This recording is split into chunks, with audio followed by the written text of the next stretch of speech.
বিসমিল্লাহির রহমানির রহিম। আরিবাস cooking world থেকে সবাইকে স্বাগত জানাই। আজকে দেখাবো পাউরুটি দিয়ে একটি মজাদার নাস্তা রেসিপি।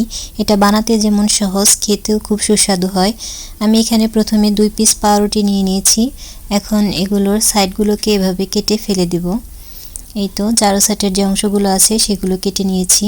এখন মাঝখান থেকে এভাবে লম্বালম্বিভাবে কেটে নিব। এভাবে সবগুলো পাউরুটি আমি কেটে নিয়েছি। এখন একটা পাত্র নিয়ে নিয়েছি, এর মধ্যে একটা ডিম ভেঙে দিয়ে দিব। এই তো একটা ডিম ভেঙে দিয়ে দিলাম। এখন এর মধ্যে দিতে হবে চিনি। আমি এখানে 2 চামচ পরিমাণ চিনি দিয়ে দিয়েছি। আপনারা যদি পাউরুটি আরও বেশি নেন তাহলে আরও বাড়িয়ে দিবেন।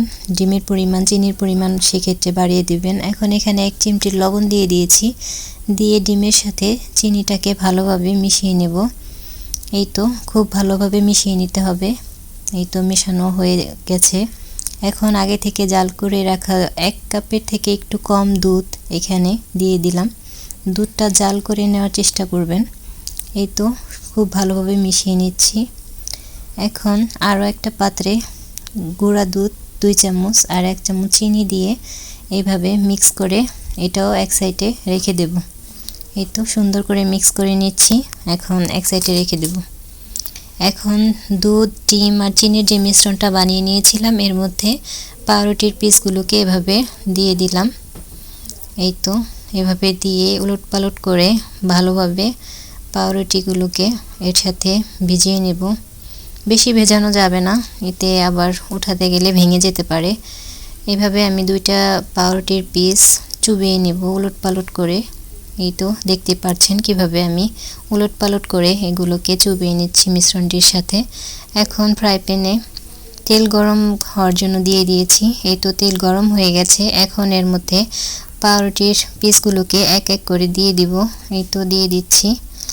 এখন সুন্দর করে উলটপালট করে পাউরুটির পিসগুলোকে ভেজে নেব। এই তো পাউরুটির পিসগুলোকে সুন্দর করে উলটপালট করে ভেজে নিচ্ছি। চুলার তাপটা কিন্তু বেশি দেওয়া যাবে না, তাহলে পুড়ে যাবে। আস্তে আস্তে ভাজতে হবে এগুলোকে।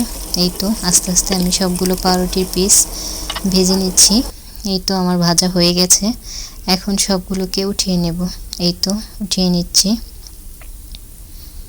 এই তো উঠানো হয়ে যাচ্ছে আমার এক এক করে সবগুলো। এখন চিনি আর গুঁড়া দুধের যে মিশ্রণটা আমি আগে থেকে বানিয়ে রেখেছিলাম ওইটার মধ্যে এই পাউরুটির পিসগুলোকে যে ভেজে নিয়েছি এগুলোকে এভাবে গড়িয়ে নেব। এই তো এক এক করে সবগুলোকে এভাবে পাউরুটির পিসগুলোকে গুঁড়া দুধের সাথে গড়িয়ে নিচ্ছি।